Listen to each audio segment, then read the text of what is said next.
Halo, selamat pagi semuanya. Pagi, Bu. Pagi, Bu. Pagi, Bu. Assalamualaikum warahmatullahi wabarakatuh. Waalaikumsalam warahmatullahi wabarakatuh. Selamat bergabung di mata pelajaran ekonomi lintas minat ya. Sebelum kita mulai pembelajaran hari ini, alangkah lebih baiknya kita mulai dengan berdoa terlebih dahulu. Oke, Ibu minta tolong untuk ketua kelas memimpin doanya. Teman-teman, sebelum kita memulai pembelajaran kita pada hari ini, marilah kita berdoa menurut agama dan kepercayaan kita masing-masing. Berdoa dimulai.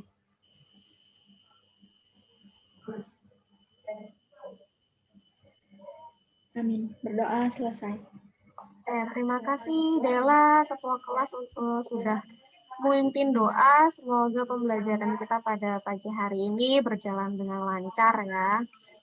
Oke, sebelumnya silahkan isi absensi yang ada di Google Classroom. Ya, Ibu cek dulu apakah sudah mengisi absensi atau belum.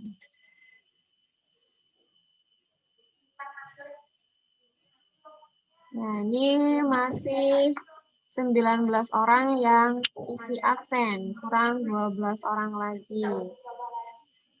Ada 2 orang yang izin, yang belum absen silahkan absen.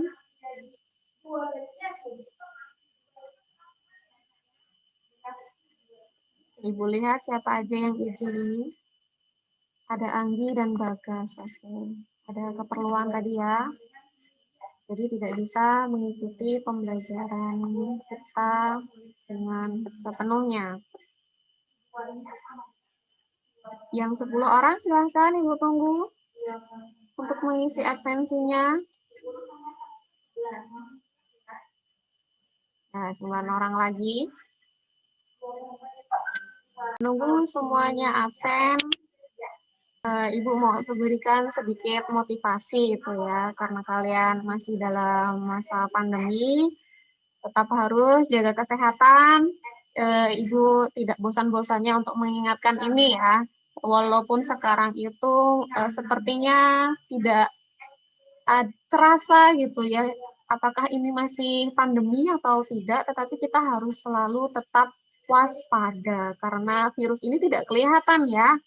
Kalau dia kelihatan bisa aja kita tabok gitu ya, dia hilang atau kita usir pakai kayu, dia lari. Nah, ini virusnya tidak terlihat, jadi kita harus selalu senantiasa waspada. Waspadanya gimana? Rajin-rajin cuci tangan pakai sabun. Kemudian kalau keluar rumah menggunakan masker. Oke. Kemudian bekal utama kita ketika keluar rumah adalah hand sanitizer. Takutnya kalau di tempat yang kita tuju itu tidak ada air bersih atau disediakan sabun untuk cuci tangan. Kita sudah sedia hand sanitizer untuk mensterilkan tangan kita dari segala virus yang menempel. Jadi kita bisa terhindar dari virus corona ini. Ya. Nah, di pertemuan hari ini itu kita akan membahas tentang pasar ya. Tujuan pembelajaran kita adalah, tampilkan dulu.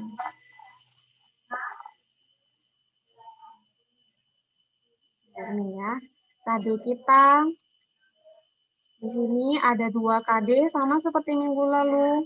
Jadi tujuan KD yang harus kita capai di pembelajaran ini adalah kalian bisa mendeskripsikan tentang terbentuknya keseimbangan pasar dan struktur pasar. Kemudian yang kedua, kalian bisa menyajikan hasil pengamatan tentang perubahan harga dan kuantitas keseimbangan pasar. Nah, untuk pertemuan kita hari ini, pertemuan ketiga, tujuan pembelajarannya itu ada 5 ya. Ada 5 tujuan pembelajaran kita.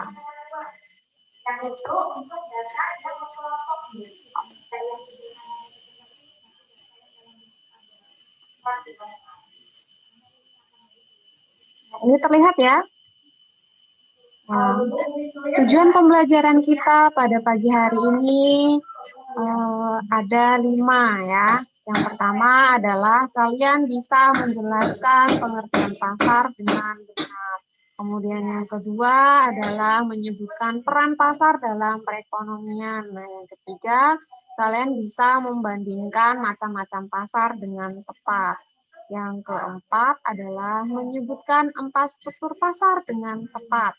Yang kelima, kalian bisa menganalisis peran impact dalam jenis dan struktur pasar. Itu adalah tujuan pembelajaran kita pada pagi hari ini. Oke, ini kenapa videonya dimatikan semua? Ya, dihidupkan dulu biar Ibu tahu wajah-wajah kalian gimana. Rambutnya ini ada yang masih panjang ya. Besok di minggu berikutnya Ibu minta tolong untuk dirapikan ya, yang cowok-cowok ya, yang rambutnya masih panjang kayak Seven Reinhardt sudah rapi tapi kurang rapi sedikit ya, dirapikan lagi minggu depan ya. Oke, Reinhardt. Terus ini Angelos ya, rambutnya sudah mulai panjang, itu sudah lebih dari 1 senti, jadi harus dipotong, dirapikan ya. Ibu tidak minta harus gundul gitu ya, tidak. Tapi yang penting rapi. Atau enggak, setiap kita mau belajar, disisir, dikasih minyak, biar rapi, walaupun panjang. Kayak punya Anggri ini dia panjang, tapi karena dikasih minyak atau habis keramas, jadi rapi ya. Oke. Nah, sebelum kita lanjut, Ibu mau review sebentar. Minggu lalu kita belajar tentang apa? Ada yang masih ingat? Membahas tentang pergeseran kurva permintaan penawaran dan terbentuknya keseimbangan pasar, Bu. Oke, tentang pergeseran kurva permintaan dan penawaran. Siapa tadi yang menjawab? Saya Bu Alia Syarila.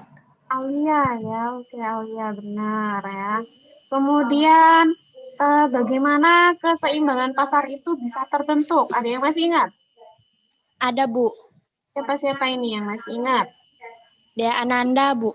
Dia apa dia? Keseimbangan pasar itu terbentuk jika jumlah barang yang diminta dan jumlah barang yang ditawarkan sama, Bu, atau ketika kurva permintaan bertemu dengan kurva penawaran. Oke, benar sekali ya dia ya. Ternyata siswa-siswi MIPA 1 ini ingatannya bagus-bagus ya. Masih ingat pelajaran minggu lalu ya tentang pergeseran kurva permintaan dan penawaran dan terbentuknya keseimbangan pasar. Kata Alia tadi, keseimbangan pasar itu terbentuk karena jumlah barang yang diminta dan jumlah barang yang ditawarkan itu sama atau bertemunya kurva permintaan dan kurva penawaran. Benar sekali ya. Oke, tepuk tangan dulu untuk mereka berdua ya. Tadi si dia dan Alia ya, tepuk tangan dulu. Hore. Masih ingat kalian ya? Bentar. Oke, Yandi, tepuk tangannya semangat sekali ya Yandi ya. Oke, berikutnya di pertemuan hari ini kalian ada tugas gitu ya. Tugasnya adalah mengerjakan sebuah LKPD. Jadi keterampilan kalian yang mau Ibu gali itu adalah bagaimana kalian bisa bekerja kelompok dengan baik dalam mengerjakan sebuah LKPD. Nah, LKPD-nya ini ada berapa ya? Ada dua tema diskusi yang harus kalian kerjakan bersama kelompok kalian. Nah, supaya bisa mengerjakan tema-tema diskusi ini, kalian harus membaca artikel terlebih dahulu di sini ya. Ini ada artikel tentang memotret fenomena e-commerce dalam aktivitas jual beli di Indonesia. Kalian tidak asing kan dengan logo-logo ini ya. Nah, silahkan kalian baca dan cermati, kemudian pahami dengan benar setiap tema diskusi yang diminta dalam LKPD ini. Nah, sudah paham di sini untuk tugas LKPD-nya? Paham, Bu. Ada yang mau ditanyakan dulu sebelum kita lanjut?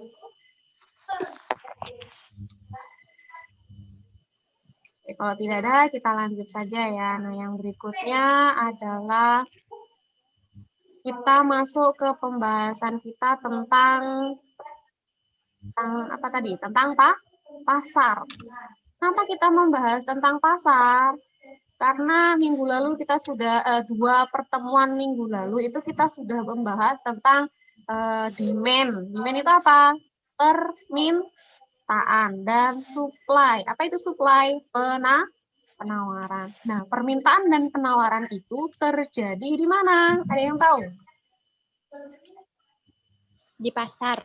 Oke, di pasar. Jadi transaksi tawar-menawar itu selalu terjadi di pasar. Makanya pertemuan hari ini kita membahas tentang pasar. Apa itu pasar?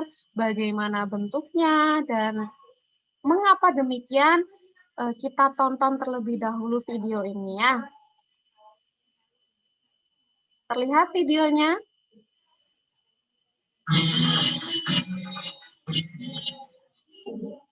Lihat tidak? Terlihat, Bu. Lihat, suaranya terdengar? Dengar, Bu. Terdengar ya. Ini masih iklan, kita lewati dulu. Nah, ini video kita yang sesungguhnya yang resmi.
Oke, bagaimana? Ada yang bisa menyimpulkan tentang video yang kita tonton barusan? Tentang apa sih itu? Atau apa sih itu pasar? Yang bisa Reva mau jawab, Bu. Siapa ini siapa? Reva. Oh, Reva. Apa Reva? Menurut Reva apa? Pasar itu tempat para penjual menjajakan barang dagangannya dan tempat para pembeli untuk memilih barang yang diinginkan dan dibutuhkan, Bu. Memilih barang yang diinginkan dan yang dibutuhkan itu ya. Oke, tempat para penjual menjajakan dagangannya, tempat para pembeli untuk memilih barang yang diinginkan dan dibutuhkan. Oke, benar ya apa yang dikatakan Reva tadi. Pasar itu tempat para penjual untuk menjual barang dagangannya dan pembeli memilih barang-barang yang dia butuhkan dan dia inginkan. Kemudian bagaimana bentuk pasar dari video tadi? Ada yang mau mengajukan pendapatnya? Bentuk pasar yang kalian tonton tadi bagaimana? Siapa? Ya, Bu. Oke, silahkan. Cynthia, silahkan. menurut saya pasar yang ada di video tersebut masih berbentuk tradisional, Bu, karena banyak para penjual dan pembeli yang bertatapan muka untuk berinteraksi secara langsung melakukan tawar-menawar barang, Bu. Oke ya. Itu ya tradisional masihan ya bentuknya ya. Tapi tadi ada tradisional tapi rasa modern tadi katanya tadi ya. Walaupun mereka tetap bertatap muka, kemudian mereka tetap saling berinteraksi untuk tawar-menawar, tetapi rasanya sudah seperti pasar modern karena apa, bersih gitu ya, tertata rapi. Nah, pasar tadi itu benar banget ya apa dikatakan Cynthia tadi. Dia masih berbentuk pasar tradisional. Nah, itu ya tadi tentang pasar. Sebelum kita lanjut untuk tugas pengerjaan LKPD tadi, itu dilakukan secara berkelompok dan kelompoknya sudah Ibu bagi ya. Sudah setuju dengan pembagian kelompoknya atau ada yang tidak setuju? Setuju, Bu. Setuju-setuju aja ya. Karena setiap anggota itu pasti mempunyai kemampuan untuk berdiskusi. Semuanya pintar, semuanya cerdas, jadi tidak boleh memilih-milih teman kelompok. Setuju aja ya. Nah, nanti LKPD-nya ini kalian kerjakan secara berkelompok. Ibu kasih waktu sekitar 45 menit ya untuk mengerjakan LKPD tersebut. Nah, kerja kelompoknya di mana? Di WA Group. Nah, di WA Group itu sudah Ibu pisahkan kalian ya dari grup besar. Ada kelompok 1, ada kelompok 2, ada kelompok 3, ada kelompok 4, dan ada kelompok 5. Sampai 5 kelompok kita ya. Paham sampai di sini? Paham. Ada yang belum masuk grup kelompoknya? Sudah semua ya? Oke, bagus. Pintar ya. Kita lanjut. Sebelum kalian mengerjakan itu secara berkelompok, mari kita satukan persepsi tentang pasar dan struktur pasar, supaya kalian mudah dalam mengerjakan LKPD-nya nanti ya. Nah, tadi kita sudah membahas tentang pasar. Setelah kalian melihat video tadi, ternyata sudah diwakili oleh Cynthia dan siapa tadi? Dea? Ya, Reva.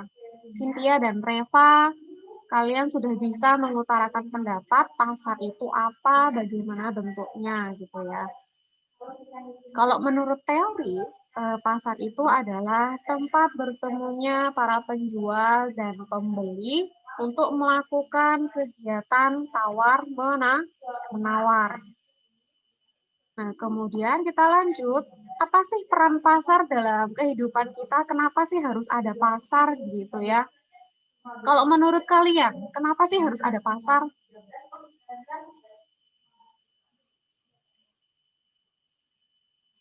Apa, ayo?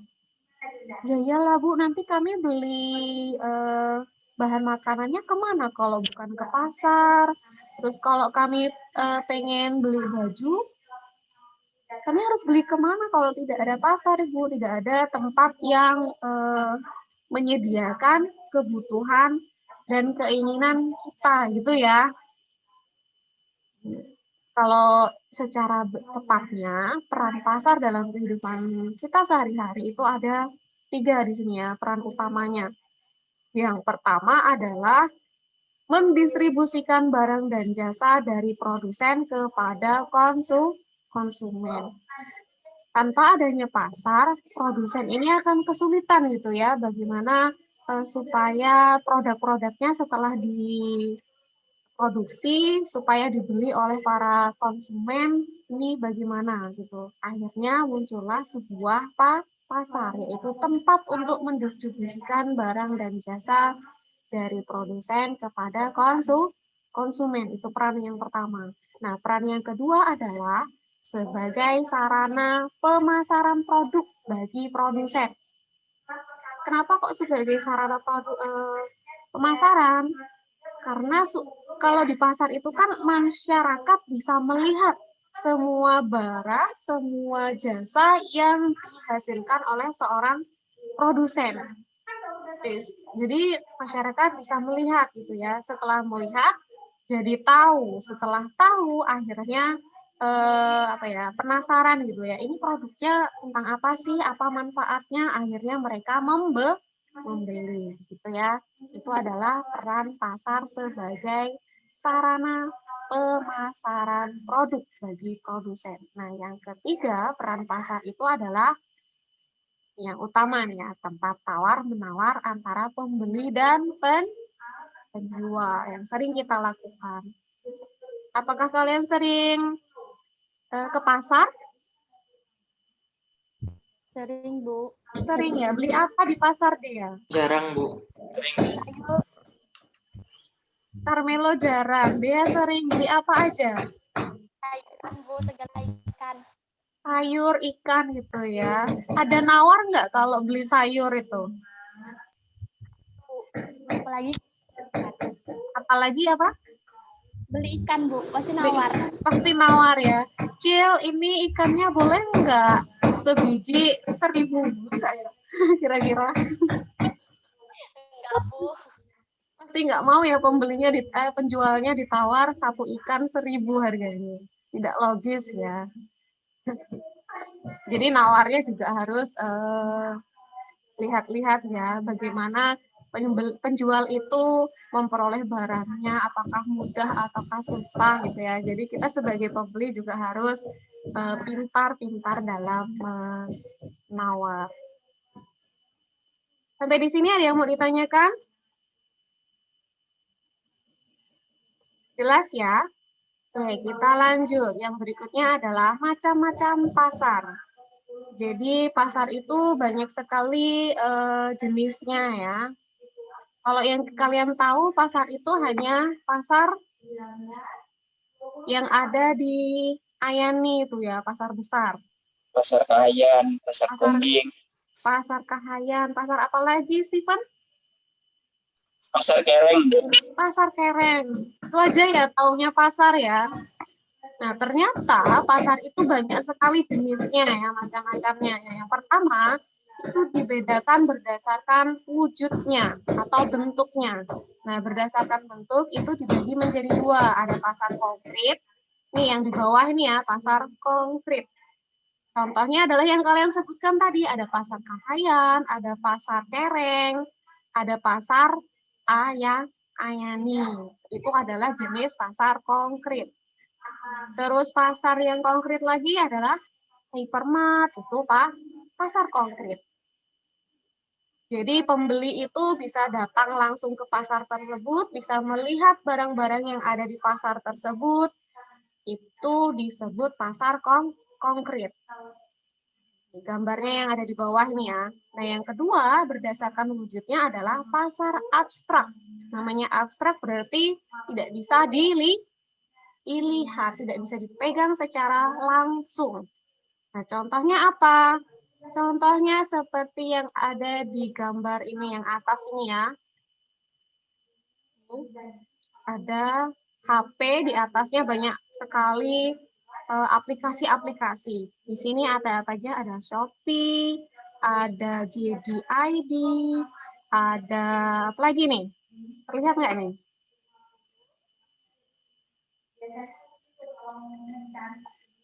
Nih, terlihat jelas? Ada Zalora, ada Lazada. Nah, ini adalah contoh-contoh dari pasar abstrak. Ya, pembeli dan penjual itu tidak bisa bertemu secara langsung. Ya, dia bertemunya secara dunia maya gitu ya. Hanya lewat aplikasi di smartphone atau PC atau laptop. Sering menggunakan aplikasi-aplikasi yang ada di sini? Sering ya. Coba Carmelo, sering. Beli apa aja Sering. Carmelo? Beli kadang makanan, Makanan? kadang kalau ada yang gratis ongkir tuh apa skincare apa banyak lah. Kayak beli skincare ya Carmelo ya. Kakakku. Oh kakak, kirain Carmelo sendiri. Oke, kita lanjut. Yang berikutnya, jenis pasar yang berikutnya dibedakan berdasarkan cara transaksinya. Nah, yang pertama adalah pasar tradisional. Jadi ini pasar tradisional itu gambarannya adalah seperti foto yang ada di atas ini ya. Nah, ntar tuh, notnya mana?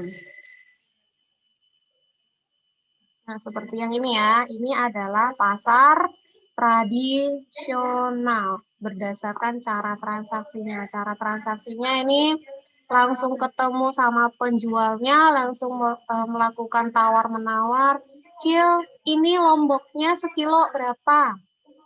Misalnya sekilo 30 ribu. Bolehlah beli setengah kilo 10.000 aja, katanya pembeli ya.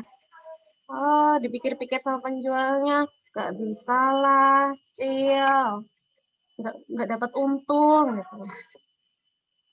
Itu transaksi yang ada di pasar tradisional. Kemudian yang berikutnya adalah pasar modern. Ini gambarnya nih ya. Tahu ini pasar apa? Di mana ini? Yang gambar kedua ini? Di hipermart ya. Oke. Dia hipermart adalah tergolong pasar modern. Kenapa? Karena cara transaksinya itu berbeda dengan di tradisional. Kalau di pasar modern itu pasti tidak bisa ditawar. Harganya sudah dibanderol gitu ya, sudah dipatok. Minyak goreng harganya 21.900. Jadi ketika kita membeli, ya sudah tahu, oh ini harganya 21.900. Dan membayarnya tidak langsung ke penjual, kita datang ke kasir. Nah itu ya, perbedaan dari pasar tradisional dan pasar modern. Kalau tradisional tadi kita langsung berinteraksi dengan penjualnya, langsung melakukan tawar-menawar. Kalau di modern, kita tidak bisa melakukan tawar-menawar, tapi kita bisa melakukan transaksi jual beli, karena harganya sudah ditentukan. Ada yang ditanyakan sampai di sini? Kalau tidak ada, kita lanjut. Jenis pasar yang ketiga adalah jenis berdasarkan barang yang dijual. Nah, ini dibedakan jadi dua ya. Yang pertama adalah pasar konsumsi. Ini pasar konsumsi dan pasar produksi. Jadi kalau pasar konsumsi itu adalah pasar yang menjual barang-barang hasil produksi. Contohnya ini ada jajanan ringan, kemudian ada minyak goreng, ada mie gitu ya. Itu adalah pasar konsumsi. Nah, yang berikutnya adalah pasar produksi. Jadi pasar produksi itu adalah pasar yang menjual barang-barang faktor-faktor produksi. Faktor-faktor produksi itu apa aja? Misalkan adalah tenaga kerja. Di sini ini terlihat banyak sekali tenaga kerjanya gitu ya, yang dijual. Tenaga kerja, atau bisa juga menjual bahan baku untuk melakukan produksi. Kalau bahan bakunya baju itu apa? Ada yang tahu? Kain katun. Kain, benar sekali. Jadi pasar produksi untuk bahan baku kain, bahan baku baju adalah kain. Nah, yang dijual di pasar produksi adalah kain, ya. Benar banget, Stephen. Makasih, Stephen, sudah menanggapi. Kita lanjut ya. Yang berikutnya adalah berdasarkan waktunya. Jadi pasar itu dibedakan berdasarkan waktunya. Nah, ada 5 ya. Di sini ada pasar harian, ada pasar mingguan, ada pasar bulanan, ada pasar tahunan, dan ada pasar temporer atau sementara. Nah, kalau pasar harian, contohnya adalah pasar besar yang ada di Ayani. Setiap hari dia buka. Kalau pasar mingguan, dia bukanya hanya seminggu sekali. Kalau di Palangkaraya, contohnya pasar apa? Pasar Geobos 12. Dia hanya buka setiap malam apa? Malam Sabtu. Malam Sabtu. Sering nih ya Dela ke pasar Geobos 12 ya. Kemudian pasar bulanan. Dia hanya buka sebulan sekali. Jadi kalau ada pasar yang bukanya hanya sebulan sekali, dia adalah jenis pasar bulanan. Ada juga jenis pasar tahunan, dia hanya buka setahun sekali. Biasanya itu pasar-pasar untuk acara bazar gitu ya, atau ada event-event tertentu gitu ya, dia tahunan saja. Kalteng Expo itu kan hanya setahun sekali dibuka ya. Itu salah satu contoh pasar tahunan. Nah, yang berikutnya adalah pasar temporer atau sementara. Jadi dia tidak buka untuk selamanya. Tidak bulanan, tidak harian, tidak tahunan, maupun tidak mingguan. Jadi dia hanya sementara. Misalkan adalah pasar malam yang buka hanya dari awal bulan November sampai pertengahan November. Itu adalah contoh pasar temporer atau sementara. Bisa dipahami sampai di sini? Oke, baik, pintar. Lanjut, berikutnya adalah pasar yang dibedakan berdasarkan luas kegiatannya.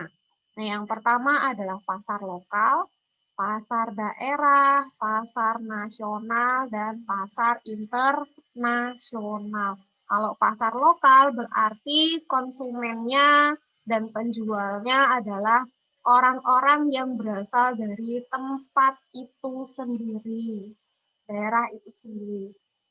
Contohnya kalau pasar lokal adalah pasar Geobos itu ya. Jadi dia pembelinya dan penjualnya hanya lokal di daerah Geobos, Lingkup, Palangkaraya. Kemudian kalau pasar daerah itu adalah kalau di Palangkaraya contohnya adalah pasar Ayani dan pasar Kahayan. Kenapa? Karena tidak hanya orang-orang lokal saja yang membeli di pasar Ayani dan pasar Kahayan ya. Bisa juga dari lingkup atau kecamatan-kecamatan lain di daerah Palangkaraya. Kemudian pasar nasional. Jadi penjual dan pembelinya itu dia lingkupnya adalah nasional atau se-Indonesia gitu ya. Satu Indonesia. Jadi yang bisa membeli dan bisa menjual di pasar tersebut itu adalah dari Sabang sampai Merauke. Contohnya adalah apa? Pasar Tanah Abang. Itu banyak sekali ya penjual dan pembeli yang berbelanja di sana. Kemudian yang terakhir, jenis pasar berikutnya adalah pasar internasional. Di sini penjual dan pembelinya itu adalah orang-orang yang berasal dari berbagai negara. Ini yang biasa disebut adanya ekspor impor di pasar internasional ini ya. Bisa dipahami sampai di sini? Ada yang mau ditanyakan? Kalau tidak ada, kita lanjut ke pembelajaran kita. Materi berikutnya adalah tentang struktur pasar. Sudah belajar tentang jenis-jenisnya, sekarang kita belajar tentang struktur pasarnya. Jadi struktur pasar itu dibagi menjadi dua ya. Ada pasar persaingan sempurna dan ada pasar persaingan tidak sempurna. Pasar persaingan sempurna itu yang seperti apa, Bu? Iya, adalah pasar yang banyak penjual dan banyak pembeli gitu ya. Dan harganya itu ditentukan oleh Jadi harga yang ada di pasar persaingan sempurna itu ditentukan oleh perusahaan itu sendiri atau penjual atau produsen. Itu adalah pasar persaingan sempurna. Jadi kalau dia hanya individu atau hanya seorang konsumen itu tidak bisa mempengaruhi harganya gitu ya. Itu adalah pasar persaingan sempurna. Nah, yang berikutnya adalah pasar persaingan tidak sempurna. Ini persaingan pasar tidak sempurna dibedakan menjadi 3. Yang pertama adalah pasar monopoli dan yang berikutnya pasar monopolistik dan yang terakhir adalah pasar oligopoli. Apa itu pasar monopoli? Pasar monopoli itu adalah pasar yang hanya terdiri dari satu penjual atau satu produsen yang menjual barang tersebut. Contohnya apa? Contohnya adalah listrik yang ada di Indonesia. Produsennya siapa tahu? Produsen listrik yang ada di Indonesia? PLN. PLN, benar banget. Kenapa dia masuk di pasar monopoli? Karena penyedia listrik di Indonesia hanya ada satu perusahaan, yaitu PLN. Singkatan dari P, perusahaan, L, Perusahaan listrik negara. listrik negara. Selain listrik, apalagi yang masuk dalam pasar monopoli? Yang dia hanya ada satu produsen atau satu penjual yang menjual barang tersebut. Pertamina. Pinter banget, Andri. Pertamina. Karena yang menjual bahan bakar di Indonesia hanya ada satu. Mungkin ada penjual yang lain, tetapi yang banyak banyak menguasai pasar adalah Pertamina. Yang dinamakan pasar monopoli. Kemudian yang berikutnya adalah pasar monopolistik. Apa bedanya pasar monopoli dan pasar monopolistik? Oke, perbedaannya bisa dilihat dari ciri-cirinya. Kalau monopolistik itu ciri-cirinya dia terdapat banyak penjual. Kalau monopoli tadi hanya satu ya, satu produsen atau satu penjual. Kalau monopolistik, penjual atau produsennya itu banyak. Kemudian perusahaan memiliki sedikit kekuasaan dalam mempengaruhi harga. Jadi harganya itu dipengaruhi oleh tingkat permintaan dan tingkat penawaran yang terjadi di pasar tersebut. Kemudian yang keempat, ciri-ciri pasar monopolistik adalah mudah untuk masuk ke dalam industri. Jadi semua orang bisa masuk ke dalam pasar monopolistik. Ada penjual baru atau produsen baru yang memiliki produk yang sama bisa masuk dalam pasar ini. Kalau monopoli itu susah ya. Misalnya tadi Pertamina ya. Ada perusahaan, salah satu perusahaan yang masuk untuk menjual bahan bakar Indonesia, tapi dia susah sekali untuk masuk dalam pangsa pasar mengenai bahan bakar di Indonesia. Kenapa? Karena sudah dimonopoli oleh Pertamina. Kalau dimonopolistik itu siapa saja bisa masuk ke dalam pasar tersebut ya. Kemudian ciri-ciri yang berikutnya untuk pasar monopolistik adalah dia mudah untuk masuk ke sudah tadi ya Ibu sebutkan. Yang berikutnya adalah promosi penjualan sangat aktif. Kenapa? Karena kalau tidak aktif dalam pemasaran, dia akan kalah bersaing di pasar monopolistik ini ya.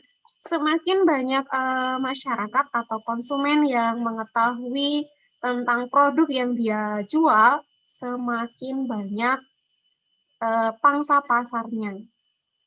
Semakin banyak konsumen yang akan membeli produk tersebut. Jadi di pasar monopolistik ini promosi penjualan itu aktif. Misalnya bisa kalian lihat di televisi itu ya, banyak yang melakukan promosi-promosi. Kalau Pertamina, walaupun tidak dipromosikan, masyarakat pasti tahu karena hanya ada satu di Indonesia ya. Mau tidak mau, masyarakat membeli di Pertamina. Kalau monopolistik, kalau tidak gencar-gencar melakukan promosi, tidak akan ada yang membeli produk tersebut. Bisa dipahami sampai di sini? Oke, kita lanjut. Ada yang mau ditanyakan dulu? Tidak ada. Kita lanjut ya. Yang berikutnya adalah pasar oligopoli. Pasar oligopoli itu adalah pasar di mana hanya terdiri atas sedikit perusahaan. Jadi sedikit saja perusahaannya. Pembelinya banyak. Ciri-cirinya ya, yang pertama adalah sedikit perusahaan di dalam pasar. Kemudian yang kedua, produknya homogen. Yang berikutnya, ciri yang ketiga adalah pengambilan keputusan saling mempengaruhi. Jadi, harganya itu ditentukan oleh transaksi tawar-menawar atau permintaan dan penawaran yang ada di pasar tersebut, gitu ya. Kemudian kompetisi di pasar oligopoli ini adalah di bidang harga. Kalau pasar monopolistik tadi persaingannya adalah di promosi, kalau di oligopoli adalah di harga. Persaingannya di harga. Bisa dipahami sampai di sini?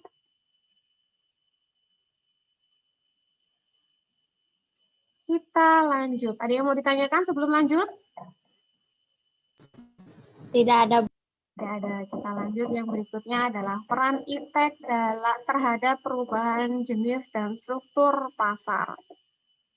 Nah, kita tahu tadi pasar itu banyak jenisnya ya. Salah satunya adalah pasar abstrak. Nah, iptek di zaman sekarang itu berkembang sangat pesat ya, berubah sangat cepat sekali ya. Yang awalnya kita tidak tahu mengenai dunia luar, mengetahuinya hanya melalui koran begitu ya, hanya melalui televisi yang tayangnya atau beritanya tayang hanya jam-jam tertentu gitu ya. Nah, sekarang karena ada perkembangan iptek, akhirnya informasi itu menyebar atau bisa kita peroleh kapanpun kita mau. Sekarang pun walaupun kita masih dalam proses belajar mengajar, informasi itu bisa kita peroleh karena adanya perkembangan iptek. Kalau di pasar, apa pengaruhnya? Yang pertama adalah berubahnya jenis pasar. Yang awalnya pasar itu hanya berbentuk pasar tradisional, pasar modern gitu ya. Nah, sekarang di perkembangan iptek, pasar itu berubah menjadi pasar abstrak. Banyak sekali pasar-pasar abstrak yang muncul di Indonesia maupun di internasional. Salah satunya tadi adalah munculnya banyak aplikasi e-commerce. Ya, ada Shopee, ada Lazada. Ngantuk ya Carmelo ya, pusing. Garuk-garuk. Apa yang dipikirkan Carmelo sampai garuk-garuk? Masih belum sarapan, Bu. Belum sarapan, sudah jam berapa ini? Belum sarapan. Nah, lanjut ya kita ya. Nanti setelah ini langsung sarapan ya Carmelo, atau besok-besok jangan lupa untuk sarapan terlebih dahulu biar nggak ngantuk jam-jam segini. Nah, kita selalu jam segini belajarnya ya. Itu adalah pengaruh iptek tadi ya, banyaknya munculnya pasar-pasar abstrak gitu ya. di Indonesia karena kemudahan informasi yang kita dapat melalui iptek ini. Peran iptek dalam pasar itu ada 4 ini ya. Yang pertama adalah dia menciptakan pasar dunia maya, yang disebutkan tadi. Yang berikutnya adalah dia sebagai alat bantu dalam upaya persaingan bisnis. Karena iptek ini memberikan kemudahan dalam melakukan pemasaran.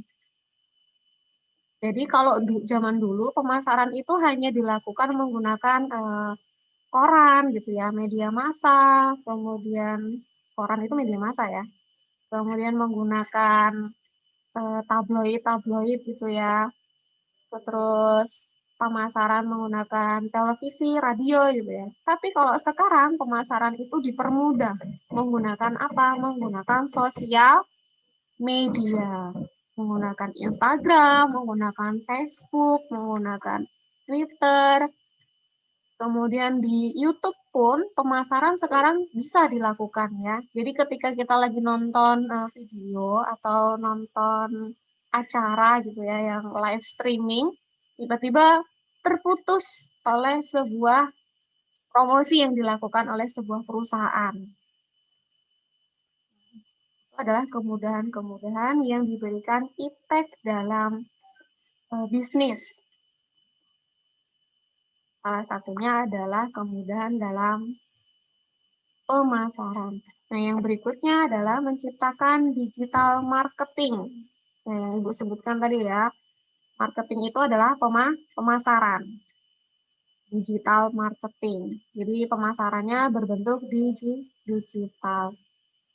Menggunakan aplikasi-aplikasi yang sudah tersedia di internet. Salah satunya menggunakan IG, Facebook, dan lain sebagainya. Yang berikutnya, peran iptek dalam pasar adalah menciptakan harga yang lebih murah. Kenapa dia menciptakan harga yang lebih murah? Karena prosedur marketingnya lebih simple, lebih murah. Hanya tinggal share, langsung bisa dipasarkan, gitu ya, lebih menghemat. Akhirnya, karena pemasaran ini mudah dan murah, berimbas pada harga barang tersebut, yaitu semakin murah. Contohnya, kalau kita belanja di pasar gitu ya, harganya misalkan kita beli baju ya, harganya 110.000.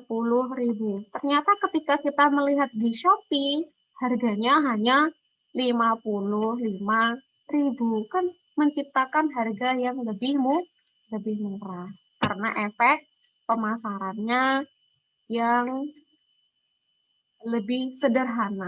Kemudian pendistribusiannya juga lebih sederhana. Kalau kita beli di pasar, distribusinya kan melewati banyak sekali rute-rute ya, harus terbang atau harus naik kapal dulu supaya sampai di pasar. Setelah itu, setelah nyampe di bandara atau di pelabuhan, barang itu harus dioper menggunakan transportasi lain ya, misalkan adalah travel atau box-box pengiriman supaya barang tersebut sampai di pasar. Kalau kita beli di Shopee, simpel aja ya. Setelah kita melakukan pembayaran di Shopee, tahu-tahu barangnya sudah nyampe melalui berbagai jasa pengiriman barang. Sampai di sini ada yang ditanyakan? Kalau tidak ada, kita lanjut. Sekian dan terima kasih.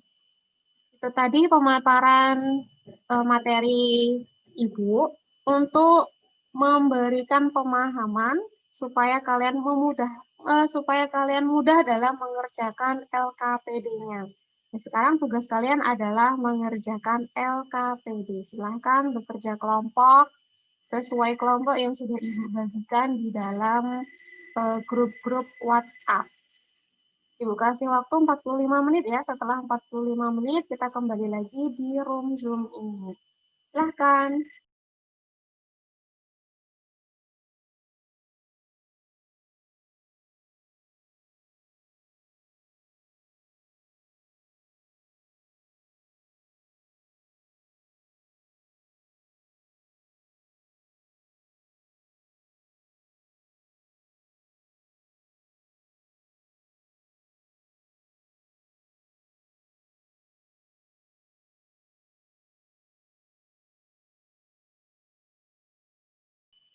Halo, selamat pagi. Gimana? Tugas kelompoknya sudah selesai semua? Sudah, Ibu. Sudah ya. Kelompok 1 bagaimana Ibu? Cek dulu sudah selesai? Sudah, Bu. Sudah, Sudah Bu. ya. Oke. Kelompok 2 sudah selesai? Sudah. Kelompok 2, halo. Sudah Sudah, selesai? Bu. Sudah. Ya, sudah. Kelompok 3? Udah, Bu. Sudah juga. Kelompok 4? Sudah, Bu. Kelompok 5? Sudah, Bu. Sudah. Dihidupkan videonya ya, setelah Ibu mau lihat wajah-wajah kalian setelah melakukan diskusi kelompok. Apakah masih pada ngantuk? Atau sudah segar karena bisa sambil ngemil dan minum? Angela minggu depan sama Steven minggu depan rambutnya ya. Oke, Carmelo ngantuk masih Carmelo. Oke, kita lanjut.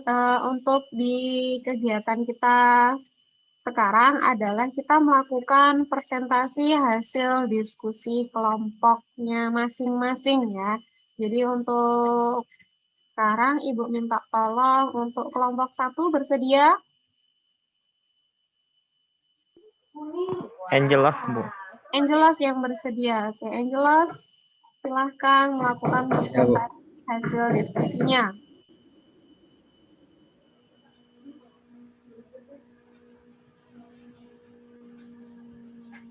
Bisa share screen tab dulu, belum Ibu izinkan ya. Belum bisa.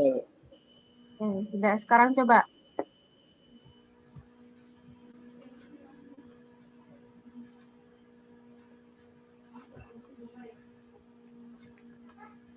Sudah bisa? Oke.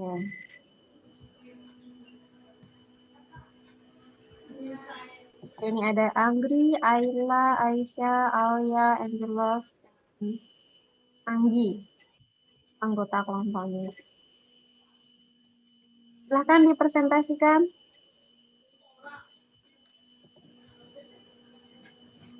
Peran iptek dalam struktur dasar. Menurut kelompok kami, peran iptek dalam struktur dasar berdasarkan artikel di atas adalah sebagai berikut. 1. Mempercepat dan memperlancar proses terjadinya transaksi jual beli. 2. Meningkatkan jumlah permintaan akan suatu barang. 3. Memudahkan bagi para penjual atau produsen dalam perluasan usaha. Tema diskusi 2. Bagaimana pengaruh iptek dalam perubahan struktur dasar? Setelah membaca menganalisis artikel di atas, menurut kelompok kami, iptek ini memberikan pengaruh terhadap struktur pasar. Pengaruhnya ada yang bersifat positif, ada pula yang bersifat negatif. Pengaruhnya iptek tersebut. Kenapa, Carmelo? 1. Makin banyaknya jenis pasar abstrak, yaitu pasar di mana pembeli dan penjual tidak bertatap muka secara langsung. 2. Memunculkan para penjual atau produsen-produsen baru yang berdampak pada makin banyaknya pesaing dalam suatu pasar tersebut. Pasar persaingan ke arah monopolistik. 3. Makin banyak inovasi yang dilakukan oleh produsen baru sehingga mengarah ke struktur pasar oligopoli. 4. Karena kemudahan dalam hal marketing atau pemasaran dan biaya yang semakin kecil menyebabkan ada perusahaan yang menguasai pangsa pasar tertentu atau struktur pasar ke arah monopoli. Sudah, Bu? Oke, itu tadi adalah pemaparan hasil diskusi kelompok 1 ya. Oke, nanti hasil diskusinya Bu share di Google Classroom. Atau ada kelompok lain yang mau berpendapat atau berbeda pendapat dengan kelompok 1?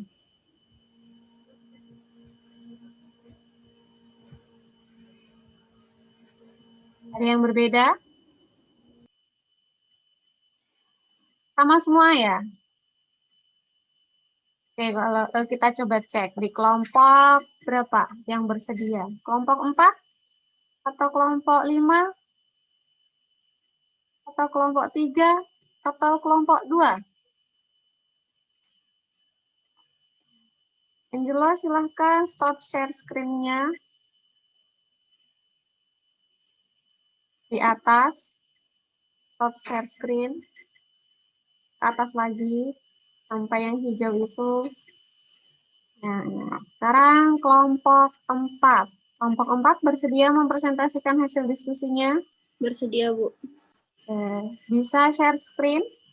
Siapa yang mau mempresentasikan kelompok 4? Saya, Bu. Silahkan. Saya dari perwakilan kelompok 4 ingin mempresentasikan tugas kelompok kami. Jawaban kami yaitu tema diskusi 1. Menurut kelompok kami, peran iptek dalam struktur pasar berdasarkan artikel di atas adalah sebagai berikut. 1. Mempercepat dan memperlancar proses terjadinya transaksi jual-beli. 2. Meningkatkan jumlah permintaan akan suatu barang. 3. Memudahkan bagi para penjual atau produsen dalam perluasan usaha. Bagian B, tema diskusi 2. Setelah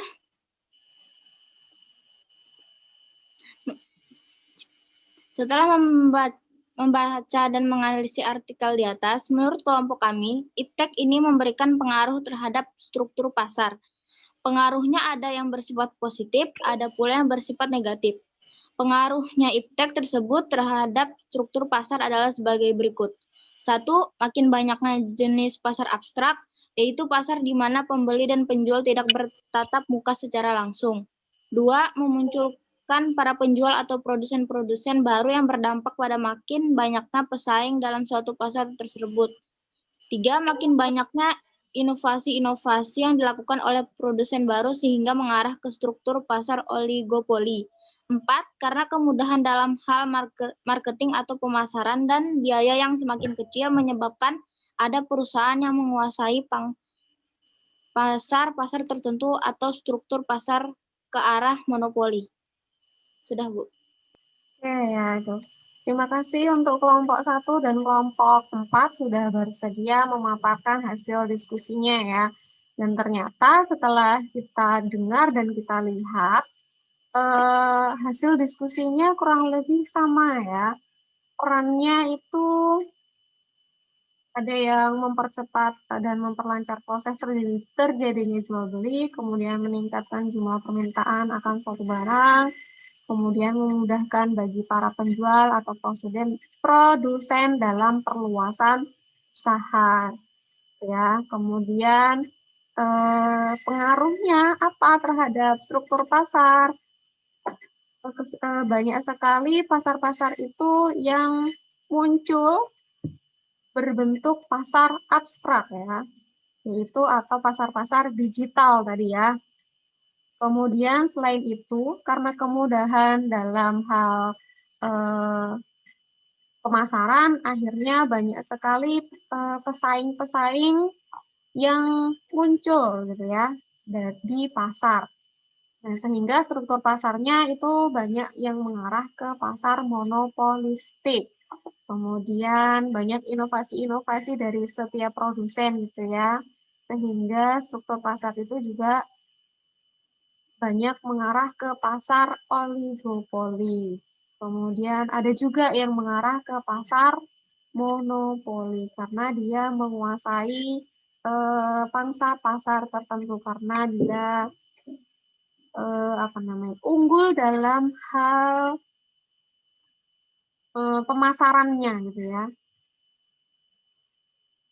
Kalau pasar abstrak antara Shopee, kemudian antara Lazada, kemudian Tokopedia, itu dia masuk struktur pasar monopolistik karena di sana mereka sangat bersaing ketat ya, sampai-sampai mereka menyewa artis-artis gitu ya untuk memasarkan produk-produk yang ada di pasar digital mereka. Oke, benar sekali. Untuk nilainya itu akan Ibu kasih di Google Classroom ya, setiap kelompok nanti ya. Oke, berikutnya kita lanjut adalah karena kita di ujung pembelajaran kita, sebelum kita akhiri, kita ambil kesimpulan terlebih dahulu. Kesimpulan, ada yang mau memberikan pendapatnya? Saya, Bu. Siapa ini? Elsa. Elsa, silakan Elsa. Jadi materi yang kita pelajari hari ini itu tentang pasar, struktur pasar dan peran iptek terdapat struktur pasar, Bu. Pasar adalah tempat di mana terjadinya transaksi tawar-menawar antara pembeli dan penjual. Dan bentuk ini ada dua bentuk struktur pasar, ada yang persaingan sempurna dan pasar persaingan tidak sempurna, Bu. Karena perkembangan dan kemajuan iptek ini, sehingga bentuk struktur pasar mengalami perubahan, yaitu bentuk pasar abstrak seperti online shop yang memudahkan para penjual dan pembeli dalam menawarkan dan memperoleh barang yang diinginkannya. Oke, gitu ya kesimpulan di pembelajaran kita pada pagi hari ini ya, sudah disampaikan oleh Elsa. Benar sekali apa yang dikatakan Elsa tadi ya. Terima kasih Elsa sudah melakukan kesimpulan di pagi hari ini. Iya, Bu. Oke, kita lanjut saja. Kita lakukan evaluasi sebentar ya melalui kuisis. Jadi evaluasi ini adalah sebagai post-test kalian setelah melakukan pembelajaran di pertemuan pertama, pertemuan kedua, dan pertemuan ketiga pada hari ini ya. Kita lakukan menggunakan kuisis. Ibu buka kuisisnya, nanti Ibu share linknya di chat Zoom ya. Sambil menunggu jaringan. Masih pada semangat ini? Gak ada yang ngantuk kan? Kalau ada yang ngantuk, gerak-gerakkan tangannya supaya tidak mengantuk. Ini videonya dihidupkan. Jaringan kita. Silahkan dibuka chat Zoom-nya ya. Itu Ibu bagikan link. Jadi ketika membuka link itu, kalian hanya tinggal mengisi namanya saja. Kalau ada yang butuh, koneksinya kok terputus. Kalau ada yang butuh kode, silahkan masukkan kode ini. Belum, nggak bisa, susah. Atau bagaimana? Loading, Bu, jaringan. Sudah, Bu. Kayaknya jaringan Ibu juga bermasalah. Lagi error, Bu, nggak bisa masuk. Ya. Ini sudah ada 2, 3. Cynthia tadi keluar, Bu. Cynthia. Nia. Oh, Nia. Ibu izin ke WC bentar. Ya, silahkan. Ini banyak yang gangguan ini ya jaringannya ya. Loadingnya lama banget, Bu. Sama di Ibu juga sama. Jaringan Ibu juga sama. Punya saya tadi terputus, Bu. Putus. Ini yang lain nggak bisa masuk kan ini? Nggak bisa, Bu. Lo belum bisa masuk ya? Elsa sudah masuk. Nah, belum masuk lagi. Baru 5 orang. Dari 19. Saya sudah masuk, Bu. Dea. Ya. Iya, Bu. Di ininya, kuisisnya nggak bisa masuk. Di Ibu nggak ada namaku. Masuk, Bu. Nggak ada namanya di sini, Bu. Ntar dulu, Ibu refresh dulu ya. Nah, sudah. Ya, ternyata sudah banyak. Sudah 14 orang. Kurang 6 orang lagi. Kita tunggu 6 orang ini siapa? 15, nomor 1.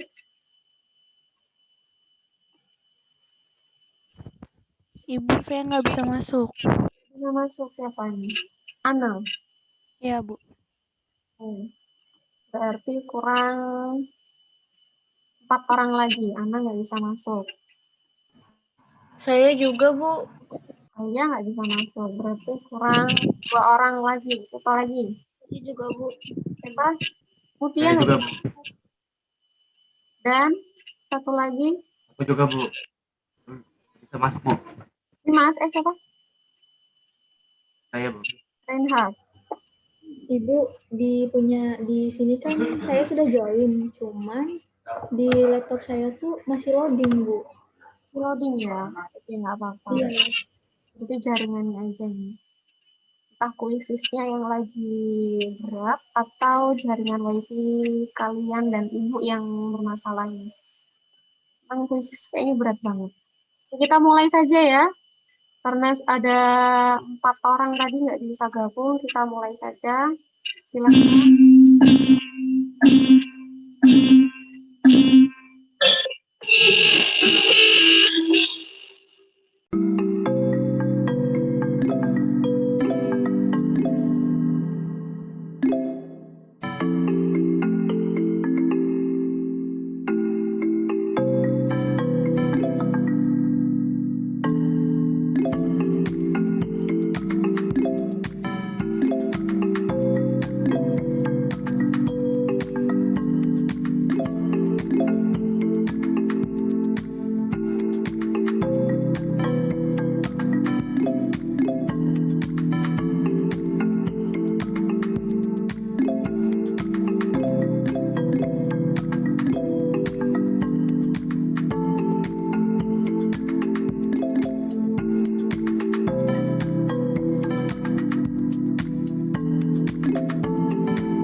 gangguan ini ya. Untuk hasil kuisisnya tidak bisa tertampilkan ini. Nah, untuk hasilnya nanti Ibu share di Google Classroom saja ya. Hasil kuisis dan hasil kalian mengerjakan LKPD-nya. Selanjutnya, karena kalian sudah mengerjakan post test ini, berikutnya adalah kita lakukan review sejenak. Review sebentar, apa sih yang sudah kalian peroleh setelah melakukan proses pembelajaran pada pagi hari ini? Siapa yang mau mengutarakan pendapatnya? Silahkan. Saya, Bu. Oke, Yandi, silahkan Yandi. Setelah belajar pada pagi hari ini, saya mendapat ilmu baru, Bu, tentang apa itu pasar, bagaimana bentuk dan jenis pasar, bagaimana peranan perkembangan dan kemajuan iptek terhadap konsumen, produsen, dan pengaruhnya terhadap struktur pasar, Bu. Nah, itu tadi ya yang sudah kalian dapat. Menurut Yandi, memperoleh ilmu baru tentang pasar, bagaimana peranannya, kemudian bagaimana bentuknya, kemudian bagaimana pengaruh iptek itu terhadap pasar. Terima kasih Yandi sudah melakukan refleksi di pembelajaran kita pada pagi hari ini. Untuk selanjutnya, minggu depan itu kita sudah masuk ke pembahasan baru ya, tentang lembaga jasa keuangan. Jadi kita sudah masuk ke kompetensi dasar baru berkaitan tentang lembaga jasa keuangan. Nah, untuk media, kemudian bahan ajar, kemudian LKPD, itu akan Ibu share di Google Classroom ya, di waktu ketika kita melakukan proses pembelajaran. Silahkan ketika jadwal pembelajaran kita buka Google Classroom kalian masing-masing. Siapa tahu ada tugas atau bahan ajar atau media yang sudah Ibu share, silahkan baca-baca untuk pengetahuan awal sebelum kalian memulai pembelajaran kita minggu depan gitu ya. Karena kita tadi sudah dibuka menggunakan doa, kita lebih baiknya menutup pembelajaran hari ini juga ditutup dengan doa. Ketua kelas minta tolong untuk menutup pembelajaran dengan berdoa. Iya, Bu. Teman-teman, untuk mengakhiri pelajaran kita pada hari ini, marilah kita berdoa menurut agama dan kepercayaan kita masing-masing. Berdoa dimulai.